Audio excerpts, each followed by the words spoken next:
Hi friends, welcome to my channel Vishwatha creative logs. ಎಲ್ಲರೂ ಹೇಗಿದ್ದೀರಾ? ನಾನು ಚೆನ್ನಾಗಿದ್ದೀನಿ, ನೀವೆಲ್ಲರೂ ಕೂಡ ಚೆನ್ನಾಗಿದ್ದೀರಾ ಅಂತ ಅನ್ಕೊಂತೀನಿ. ಸೊ ಇವತ್ತಿನ ವಿಡಿಯೋದಲ್ಲಿ ನಾನು ಹೋಮ್ ಮೇಡ್ ಶಾಂಪೂನ ತೋರಿಸ್ತಾ ಇದ್ದೀನಿ. ನಮ್ಮ ಕೂದಲು ಹೆಲ್ದಿಯಾಗಿ growth ಆಗಬೇಕಂದ್ರು, hair fall control ಆಗಬೇಕಂದ್ರು, scalp ಕೂಡ ಕ್ಲೀನಾಗಿ ಕ್ಲಿಯರ್ ಆಗಿ ಇರುತ್ತೆ ಇದನ್ನ ಯೂಸ್ ಮಾಡೋದ್ರಿಂದ. ಹೇರ್ಸ್ ಕೂಡ ಚೆನ್ನಾಗಿ ಗ್ರೋತ್ ಆಗುತ್ತೆ, ಹೇರ್ ಫಾಲ್ ಕೂಡ ಕಂಟ್ರೋಲ್ ಆಗುತ್ತೆ. ಈ ಹೋಮ್ ಮೇಡ್ ಶಾಂಪೂನ ಮನೆಯಲ್ಲೇ ನಾವು ತುಂಬಾನೇ ಈಸಿಯಾಗಿ ಮಾಡ್ಕೋಬಹುದು. ಹಾಗಾದ್ರೆ ಇದನ್ನ ಯಾವ ರೀತಿ ಮಾಡೋದು ಅಂತ ತೋರಿಸ್ತೀನಿ, ನೋಡೋಣ ಬನ್ನಿ. ಸೀಗೆಕಾಯಿ ಮತ್ತು ಸೋಪ್ ನಟ್ಸ್ ಅಂತೀವಲ್ಲ, ಕೂಗುಟ್ಕಾಯಿ, ಅದನ್ನು ನಾನು ತಗೊಂಡಿದ್ದೀನಿ. ಇದನ್ನು ಅಳತೆ ಪ್ರಕಾರ ಹಾಕ್ಕೊಳ್ಳೋಣ. ಇದು ಸೀಗೆಕಾಯಿನ ನಾನೊಂದು ಬಟ್ಲು ತಗೊಂಡು ಸುಮಾರು 2 ಬಟ್ಲು ಇದರಲ್ಲಿ ನಾನು ಹಾಕ್ಕೊತಾ ಇದ್ದೀನಿ. ಈ ಬಟ್ಲಲ್ಲಿ 2 ಬಟ್ಲಷ್ಟು ಸೀಗೆಕಾಯಿನ ಹಾಕ್ಕೊತಾ ಇದ್ದೀನಿ. ನೋಡಿ, ಇದೆಷ್ಟು ಹಾಕ್ಕೊತೀವೋ ಕೂಗುಟ್ಕಾಯಿ ಅಂದರೆ ಸೋಪ್ ನಟ್ಸನ್ನು ಕೂಡ ಅಷ್ಟನ್ನೇ ಹಾಕ್ಕೊಳ್ಳಿ. ಇದು ಕೂಡ 2 ಬಟ್ಲು ಹಾಕ್ಕೊತಾ ಇದ್ದೀನಿ. ಇನ್ನೊಂದು ಬಟ್ಲಲ್ಲಿ ಹಾಕಿ ತೋರಿಸ್ತಾ ಇದ್ದೀನಿ. ಇದು ಕೂಡ 2 ಬಟ್ಲು ಹಾಕ್ಕೋಬೇಕು. ಇದರಲ್ಲಿ ಬೀಜ ಇರುತ್ತೆ, ಬೀಜನ ಕೂಡ ನಾವಿನ್ನು ತೆಗೆದುಹಾಕಬೇಕಾಗತ್ತೆ. ನಂತರ 1-2 ಸ್ಪೂನಷ್ಟು ಮೆಂತ್ಯ ಕಾಳನ್ನು, ಹಾಗೆ 4 ಸ್ಪೂನಷ್ಟು ಹೆಸರು ಬೇಳೆನ ಹಾಕ್ಕೊತಾ ಇದ್ದೀನಿ. ಇದು ಬಂದುಬಿಟ್ಟು ಇದು ತಂಗೇಡು ಹೂವು ಅಂತೀವಿ ನೋಡಿ. ಈ ಥರ ಇರುತ್ತೆ ಗಿಡ, ಅದರಲ್ಲಿ ಯೆಲ್ಲೋ ಕಲರ್ ಹೂವು ಬಿಡುತ್ತೆ. ಇದನ್ನು ತುಂಬಾ ಮೆಡಿಸಿನಲ್ ವ್ಯಾಲ್ಯೂ ಇರುತ್ತೆ ಇದರಲ್ಲಿ. ಇದನ್ನು ನಾವು ಹೇರ್ ಫಾಲ್ ಕಂಟ್ರೋಲ್ ಮಾಡಿ ಹೇರ್ ಗ್ರೋತ್ ಆಗೋದಕ್ಕೆ ಕೂಡ ಬಳಸ್ತೀವಿ. ನಿಮಗೆ ಈ ಥರ ಗಿಡ ಸಿಕ್ತು ಅಂದರೆ ತಗೊಂಡು ಬಂದು ಈ ರೀತಿ ನೀವು ಒಣಗಿಸ್ಕೊಂಡು ಇಟ್ಕೊಂಡು ಯಾವಾಗ ಬೇಕೋ ಆವಾಗ ಬಳಸ್ಕೋಬೋದು. ನಮಗೆ ಸಿಗಲ್ಲ ಅನ್ನೋರು ಇದು ಕೂಡ ಈಗ ಆನ್ಲೈನಲ್ಲೂ ಸಿಗುತ್ತೆ, ಆಫ್ಲೈನಲ್ಲೂ ಅಂಗಡಿಗಳಲ್ಲಿ ಸಿಗುತ್ತೆ. ಸೀಗೆಕಾಯಿ ತರೋ ಹತ್ರನೇ ಸಿಗುತ್ತೆ. ನೀವು ಬೇಕು ಅಂತಂದರೆ ಕೇಳಿ ನೋಡಿ, ಅವರು ತೋರಿಸ್ತಾರೆ.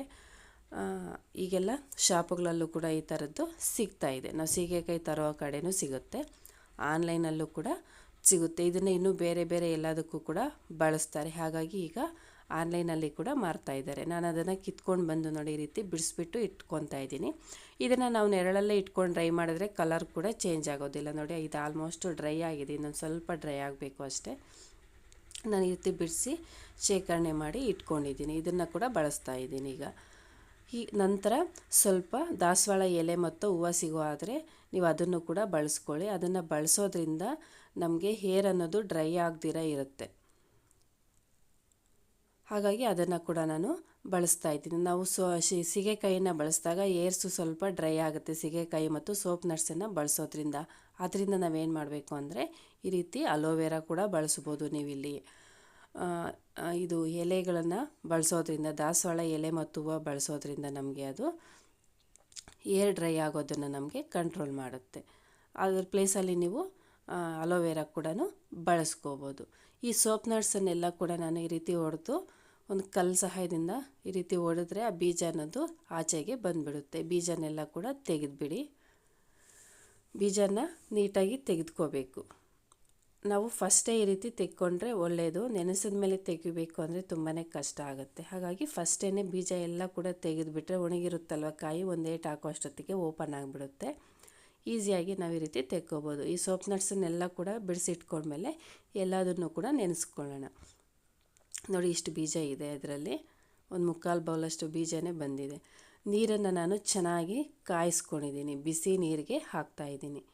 ಈಗ ನಾನು ಏನೇನು ತೋರಿಸಿದೆ ಎಲ್ಲ ಇಂಗ್ರೀಡಿಯೆಂಟ್ಸನ್ನು ಕೂಡ ಈಗ ಬಿಸಿನೀರಲ್ಲಿ ಹಾಕಿ ನೆನೆಸ್ಕೋಬೇಕು. ಚೆನ್ನಾಗಿ ಕುದಿಸಿರೋಂಥ ನೀರು, ಅದು ಸ್ಟವ್ ಮೇಲೆಯಿಂದ ಕೆಳಗಡೆಗೆ ಇಡೋ ಅಷ್ಟೊತ್ತಿಗೆ ನಮಗೆ ಗೊತ್ತಾಗ್ತಾ ಇಲ್ಲ. ನೀರನ್ನು ಚೆನ್ನಾಗಿ ಕುದಿಸ್ಕೊಂಡಿದ್ದೀನಿ. ಆ ನೀರಲ್ಲಿ ಇದನ್ನು ಹಾಕಿ ಚೆನ್ನಾಗಿ ಮಿಕ್ಸ್ ಮಾಡಿಕೊಂಡು ಈ ರೀತಿ ನೆನೆಸು ಇಟ್ಕೊಳ್ಳಿ. ನಾನಾದರೆ ನೈಟ್ ನೆನೆಸಿಟ್ಬಿಟ್ಟು ಬೆಳಗ್ಗೆವರೆಗೂ ಹಾಗೇ ಬಿಟ್ಬಿಡ್ತೀನಿ. ನಮಗೆ ಅರ್ಜೆಂಟ್ ಇತ್ತು ಅಂದರೆ ಈಗಲೇ ಬೇಕು ಅನ್ನೋದಾದರೆ ನೀವು ಸ್ಟವ್ ಮೇಲೆ ಒಂದು 10-15 ನಿಮಿಷ ಇಟ್ಬಿಟ್ಟು ಚೆನ್ನಾಗಿ ಕುದಿಸ್ಕೊಳ್ಳಿ. ಆಗ ಅದು ಎಲ್ಲ ಕೂಡ ಬಿಟ್ಕೊಳ್ಳುತ್ತೆ, ನಂತರ ಬಳಸ್ಕೋಬೋದು. ಈಗ ನೋಡಿ, ನಾನು ನೈಟೆಲ್ಲ ಕೂಡ ನೆನೆಸಿ ಇಟ್ಟಿದ್ದೀನಿ. ಈಗ ಬೆಳಗ್ಗೆ ಇದನ್ನು ಮಾಡೋಣ ಅಂತೇಳ್ಬಿಟ್ಟು ತಗೊಂಡಿದ್ದೀನಿ. ಆ ಬಟ್ಲು ಸ್ವಲ್ಪ ಚಿಕ್ಕದಾಗಿರೋದ್ರಿಂದ ನಾನು ಬೇರೆ ಬಟ್ಲಿಗೆ ಶಿಫ್ಟ್ ಮಾಡ್ಕೊತಾ ಇದ್ದೀನಿ, ಚೆಲ್ಲುತ್ತೆ ಅಂತೇಳ್ಬಿಟ್ಟು. ಎಲ್ಲನೂ ಕೂಡ ಸ್ವಲ್ಪ ನೆಂದಿದೆ ಚೆನ್ನಾಗಿ. ಬಿಸಿನೀರಿಗೆ ಹಾಕಿಟ್ಟಿದ್ವಲ್ಲ, ಬಿಸಿ ಬಿಸಿ ನೀರಿಗೆ ಹಾಕಿದಾಗ ಮೆತ್ತವಾಗಿ ಆಗಿಬಿಡುತ್ತೆ. ಇದನ್ನು ನೀವು ಚೆನ್ನಾಗಿ ಕೈಯಲ್ಲಿ ಇಸ್ಕಿ ಬೇಕಾದ್ರೂ ರಸ ತೆಗೆದು ಅದನ್ನು ಬಳಸ್ಕೋಬೋದು. ನಾನಾದರೆ ಕೈಯಲ್ಲಿ ನನಗೆ ಜಾಸ್ತಿ ಹೊತ್ತು ಕಿವುಚೋದಕ್ಕೆ ಆಗೋದಿಲ್ಲ, ಕೈ ನೋವು ಬಂದುಬಿಡುತ್ತೆ. ಹಾಗಾಗಿ ನಾನು ಮಿಕ್ಸಿಗೆ ಹಾಕ್ಕೊಬಿಡ್ತೀನಿ. ಮಿಕ್ಸಿಗೆ ಹಾಕ್ಕೊಂಡ್ರೆ ಬೆಟರಪ್ಪ ನನಗೆ ಗೊತ್ತಿದ್ದಾಗೆ. ಚೆನ್ನಾಗಿ ನಾವು ಇದರಲ್ಲಿ ರಸನ ತೆಗಿಬೋದು. ನೋಡಿ ಚೆನ್ನಾಗಿ ಇದು ಮೆತ್ತಿಗೆ ನೆಂದಿದ್ದಾವೆ. ಕೈಯಲ್ಲಿ ಕೂಡ ನೀವು ಕಿವುಚ್ಬೋದು. ಎಷ್ಟು ಕೈಯಲ್ಲಿ ಕಿವುಚಿದ್ರೂ ಕೂಡ ಇನ್ನೂ ಸ್ವಲ್ಪ ಅದರಲ್ಲಿ ರಸ ಅನ್ನೋದು ಇದ್ದೇ ಇರುತ್ತೆ. ಹಾಗಾಗಿ ನಾನಿಲ್ಲಿ ಮಿಕ್ಸಿ ಜಾರನ್ನ ತಗೊಂಡು ಅದರಲ್ಲಿ ಸ್ವಲ್ಪನೇ ಹಾಕ್ಕೊಂಡು ನುಣ್ಣಗೆ ಮಿಕ್ಸಿಗೆ ಹಾಕ್ಕೊಬಂದ್ಬಿಡ್ತೀನಿ.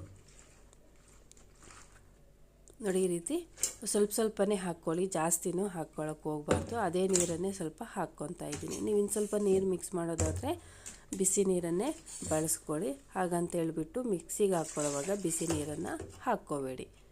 ನೀವು ಕಾಯಿಸ್ಬಿಟ್ಟು ಸ್ವಲ್ಪ ಸೈಡ್ಗೆ ಇಟ್ಕೊಂಡ್ರೆ ಸ್ವಲ್ಪ ಉಗುರು ಬೆಚ್ಚಗೆ ಆಗುತ್ತೆ. ನಂತರ ಬೇಕಾದರೆ ನೀವು ಇದನ್ನು ಯೂಸ್ ಮಾಡ್ಕೋಬೋದು. ಹಾಗಂತ ಮಿಕ್ಸಿಗೆ ಮಾತ್ರ ಬಿಸಿನೀರು ಹಾಕ್ಕೋಬೇಡಿ, ಫುಲ್ ತಣ್ಣಗಾದ್ಮೇಲೆ ಹಾಕ್ಕೊಳ್ಳಿ. ಬರೀ ಬಿಸಿನೀರು ಏನಕ್ಕೆ ಹೇಳ್ತಾ ಇದ್ದೀನಿ ಅಂದರೆ, ನಾವು ಬಿಸಿನೀರು ತಣ್ಣೀರು ಎರಡೂ ಕೂಡ ಮಿಕ್ಸ್ ಮಾಡಿದ್ರೆ ಬೇಗ ಕೆಡುತ್ತೆ. ಹಾಗಾಗಿ ಬಿಸಿನೀರನ್ನೇ ಬಳಸಿ ಅಂತ ಹೇಳ್ತಾ ಇದ್ದೀನಿ. ನೋಡಿ ಮಿಕ್ಸಿಗೆ ಹಾಕ್ಕೊಂಡು ಬಂದರೆ ಬರೀ ನೊರೆನೇ ಇದೆ ಹೊರತು ಇದರಲ್ಲಿ ಇನ್ನೇನೂ ಇಲ್ಲ. ಕಾಣಿಸ್ತಿದೆ ಅಲ್ವಾ ಎಷ್ಟು ನೊರೆ ಬಂದಿದೆ ಅಂತ. ಆ ರೀತಿ ಫುಲ್ಲು ನೊರೆನೇ ಆಗುತ್ತೆ. ನಮ್ಗೆ ಅದರಲ್ಲಿ ನೀರು ಅನ್ನೋದೇ ಕಾಣಿಸೋದಿಲ್ಲ, ಆ ರೀತಿ ಆಗಿಬಿಡುತ್ತೆ. ಮಿಕ್ಸಿಗೆ ಹಾಕಿದ್ಮೇಲೆ ನಿಧಾನಕ್ಕೆ ಆ ನೊರೆ ಎಲ್ಲ ಹೋಗಿಬಿಟ್ಟು ನೀರು ಅನ್ನೋದು ಬರುತ್ತೆ. ಟೆನ್ಷನ್ ಏನು ತಗೊಳ್ಳೋ ಅವಶ್ಯಕತೆ ಇಲ್ಲ. ನೋಡಿ ಈ ರೀತಿ ಕಿವುಚ್ಬಿಟ್ಟು ಬೇಕಾದರೆ ನೀವು ರಸನ ತಗೊಳ್ಳಿ. ಮಿಕ್ಸಿಗೆ ಹಾಕ್ಕೊಳ್ಳೋದೆಲ್ಲ ಸುಮ್ಮನೆ ಏನಕ್ಕಪ್ಪ ಅಂತ ಆಗೋದಿಲ್ಲ ಅಂತ ಅನ್ನೋರು ಚೆನ್ನಾಗಿ ಸ್ವಲ್ಪ ರೀತಿ ಕಿವುಚ್ಕೊಳ್ಳಿ. ಕಿವುಚ್ಬಿಟ್ಟು ಆ ರಸನ ತೆಗೆದು ಬೇಕಾದರೆ ನೀವು ಡೈರೆಕ್ಟಾಗಿ ಬಳಸ್ಕೋಬೋದು. ಕಾಣಿಸ್ತಿದೆ ಅಲ್ವಾ, ಈ ರೀತಿ ಚೆನ್ನಾಗಿ ಕಿವುಚಬೇಕು. ನನಗೆ 2 ನಿಮಿಷ ಕೂಡ ಕಿವುಚೋದಕ್ಕಾಗೋದಿಲ್ಲ, ಕೈ ಒಂಥರ ನೋವಾಗಿಬಿಡುತ್ತೆ.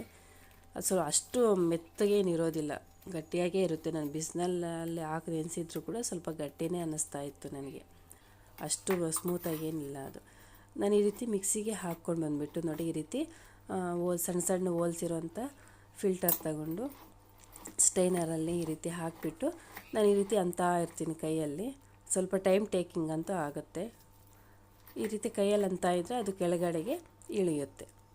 ನಮಗೆ ಏನಾದರೂ ಹೆಲ್ದಿಯಾಗಿ ಆರ್ಗ್ಯಾನಿಕ್ಕಾಗಿ ಬೇಕು ಅಂತ ಅಂದವಾಗ ಅದಕ್ಕೆ ಸ್ವಲ್ಪ ಟೈಮ್ ಕೂಡ ಕೊಡಬೇಕಾಗುತ್ತಲ್ವ. ಹಾಗಾಗಿ ಒಂದು ಹಾಫ್ ಆನ್ ಅವರ್ ಆದರೂ ಈ ಥರ ಮಾಡಿ ಕ್ಲೀನ್ ಮಾಡ್ಕೊಳ್ಳೋದಕ್ಕೆ ಬೇಕಾಗುತ್ತೆ. ಸಂಡೇ ಕೆಲಸಕ್ಕೆ ಹೋಗುವಂಥವ್ರು ಸಂಡೇ ಟೈಮ್ ಮಾಡ್ಕೊಳ್ಳಿ, ಸ್ವಲ್ಪ ಫ್ರೀ ಅನಿಸಿದ್ರೆ. ಮನೆಯಲ್ಲೇ ಇರೋಂಥವ್ರಿಗಾದರೆ ನೋ ಪ್ರಾಬ್ಲಮ್, ಯಾವಾಗ ಬೇಕಾದರೂ ನಾವು ಮಾಡ್ಕೋಬೋದು ಈ ರೀತಿ ಅಲ್ವಾ.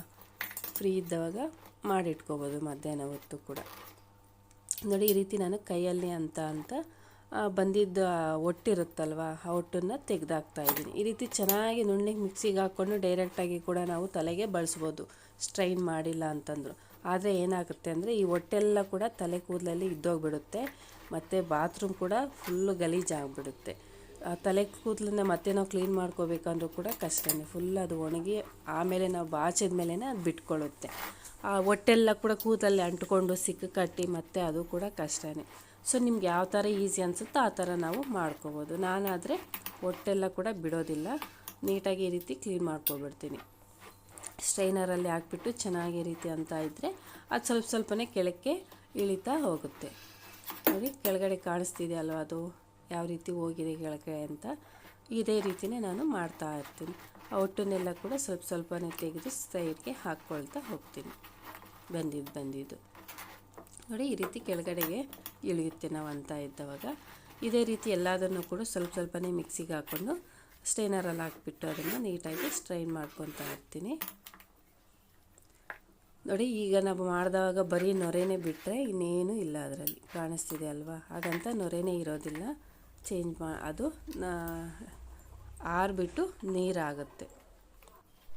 ಈಗ ಮಿಕ್ಕಿದ್ದೆಲ್ಲ ಕೂಡ ಸೇಮ್ ಇದೇ ರೀತಿನ ನಾನು ಸ್ವಲ್ಪನೇ ಹಾಕ್ಕೊಳ್ತಾ ಮಿಕ್ಸಿಗೆ ಹಾಕ್ಕೊಂಡು ಬಂದುಬಿಡ್ತೀನಿ. ಹಾಕ್ಕೊಂಡು ಅದನ್ನು ನೀಟಾಗಿ ಫಿಲ್ಟ್ರ್ ಮಾಡ್ಕೊಳ್ತಾ ಹೋಗ್ತೀನಿ. ಹೀಗೆ ಎಲ್ಲದನ್ನು ಕೂಡ ಮಾಡ್ಕೊಂಡ್ಮೇಲೆ ಅದನ್ನು ನಾವು ಯಾವುದಾದ್ರೂ ಪ್ಲಾಸ್ಟಿಕ್ ಅಥವಾ ಗಾಜಿನ ಬಾಟ್ಲಲ್ಲಿ ಕೂಡ ಸ್ಟೋರ್ ಮಾಡಿ ಇಟ್ಕೋಬೋದು. ಈ ರೀತಿ ಗಾಜಿನ ಬಾಟ್ಲುಗಳಿದ್ದರೆ ಅದರಲ್ಲಾದರೂ ಸ್ಟೋರ್ ಮಾಡ್ಕೊಳ್ಳಿ, ಇಲ್ಲ ಪ್ಲಾಸ್ಟಿಕ್ ಬಾಟಲ್ಸ್ ಇದ್ದರೂ ಕೂಡ ಪರವಾಗಿಲ್ಲ, ಸ್ಟೋರ್ ಮಾಡಿ ಇಟ್ಕೊಳ್ಳಿ. ಎಲ್ಲದನ್ನು ಕೂಡ ಅದು ನೊರೆ ಇದ್ದರೂ ಕೂಡ ನೀವು ಅದರಲ್ಲಿ ನೀಟಾಗಿ ಹಾಕ್ಕೊಂಡು ಇಟ್ಕೊಳ್ಳಿ. ಆಗಲೇ ಹೇಳ್ದೆ ಅಲ್ವಾ, ಆ ಗಾಳಿಗೆ ಆರಿಬಿಟ್ಟು ಅದು ನೀರಾಗುತ್ತೆ. ಪ್ರಾಬ್ಲಮ್ ಏನು ಇಲ್ಲ, ನಾವು ಯೂಸ್ ಮಾಡೋವಾಗ ಹಾಗೇ ಯೂಸ್ ಮಾಡ್ಕೋಬೋದು. ಮತ್ತು ಏನಂದರೆ ಇದನ್ನು ನಾವು ತಲೆಗೆ ಯೂಸ್ ಮಾಡೋವಾಗ ಇಷ್ಟೊಂದು ನೊರೆ ಬರೋದಿಲ್ಲ, ಯಾಕಂದರೆ ಗಲೀಜಿತ್ತು ಅಂದರೆ ನೊರೆ ಬರೋದಿಲ್ಲ. ಗಲೀಜಿಲ್ಲ ಅಂದರೆ ಮಾತ್ರ ನೊರೆ ಬರುತ್ತೆ. ನಮಗೆ ಸೋಪುಗಳ ಥರ ಜಾಸ್ತಿ ನೊರೆ ಬರೋದಿಲ್ಲ, ನಮ್ಗೆ ಅವಾಗ ಯೂಸ್ ಮಾಡೋದಕ್ಕೆ ಒಂಥರ ಅನಿಸುತ್ತೆ, ಯೂಸ್ ಮಾಡ್ದಂಗೆ ಕಂಫರ್ಟಬಲಾಗಿ ಆಗಿರೋದಿಲ್ಲ. ಆದರೆ ಹೆಲ್ದಿಯಾಗೂ ಇರ್ತೀವಿ, ನಮ್ಮ ಹೇರ್ಸು ಕೂಡ ಚೆನ್ನಾಗಿರುತ್ತೆ ಇದನ್ನು ಬಳಸೋದ್ರಿಂದ. ನಮಗೆ ನೊರೆ ಬಂದಿಲ್ಲ ಅಂದರೂ ಪರವಾಗಿಲ್ಲ, ಗಲೀಜೋದ್ರೆ ಸಾಕಲ್ವ, ಇದರಿಂದ ನೀಟಾಗಿ ಗಲೀಜು ಅನ್ನೋದು ಹೋಗುತ್ತೆ, ಟೆನ್ಷನ್ ಏನೂ ಇಲ್ಲ. ನಾನು ತುಂಬ ದಿನದಿಂದ ಬಳಸ್ತಾ ಇದ್ದೀನಿ, ಮಕ್ಳಿಗೂ ಕೂಡ ಬಳಸ್ತಾ ಇದ್ದೀನಿ. ನೀವು ಒಂದು ಸಲ ಬಳಸಿ ನೋಡಿ, ನಿಮಗೆ ಗೊತ್ತಾಗುತ್ತೆ ಅದರ ರಿಸಲ್ಟು. ನಮಗೇನಪ್ಪ ಅಂತಂದರೆ ನೊರೆ ಬಂದಿಲ್ಲ ಅಂತಂದರೆ ಒಂಥರ ಬಳಸ್ದಂಗೆ ಅನಿಸೋದಿಲ್ಲ. ನೋಡಿ ಇಷ್ಟ ಆಗಿದೆ, 2 ಬಾಟ್ಲುಗಳಲ್ಲಿ ಆಗಿದೆ. ಗಾಜಿನ ಬಾಟ್ಲಿಗೂ ಕೂಡ ಹಾಕಿ ನನಗೆ ಇದನ್ನೆಲ್ಲ ಕೂಡ ನಾನು ಬಾಟ್ಲುಗಳಿಗೆ ಸ್ಟೋರ್ ಮಾಡಿ ಇಟ್ಕೊತೀನಿ. ಇದನ್ನೆಲ್ಲ ಕೂಡ ಬಾಟ್ಲಿಗೆ ಸ್ಟೋರ್ ಮಾಡಿದ್ಮೇಲೆ ಈ ಮಿಕ್ಕಿರೋಂಥ ವೇಸ್ಟೇಜ್ ಇದೆಯಲ್ವ, ಇದನ್ನು ಮತ್ತೆ ನೀವು ನೀರಲ್ಲಿ ಹಾಕಿ ನೆನೆಸಿಟ್ಕೊಂಡು ಅದರ ರಸವನ್ನು ಇನ್ನು ಸ್ವಲ್ಪ ತೆಗೆದುಬಿಟ್ಟು ನೀವು ಗಿಡಗಳಿದ್ದರೆ ಗಿಡಗಳಿಗೂ ಕೂಡ ಹಾಕ್ಕೋಬೋದು. ಇದನ್ನು ಗಿಡಗಳಿಗೆ ಹಾಕೋದ್ರಿಂದ ಕೂಡ ಈ ರಸವನ್ನು ಹುಳ ಅನ್ನೋದು ಆಗೋದಿಲ್ಲ ಗಿಡಗಳಲ್ಲಿ. ಇಲ್ಲಾಂದರೆ ಇನ್ನೊಂದು ಸಲ ರಸನ ತೆಗೆದು ಅದನ್ನು ನೀವು ತಲೆಗೆ ಮತ್ತೆ ಇನ್ನೊಂದು ಸಲ ಯೂಸ್ ಮಾಡ್ಕೋಬೋದು.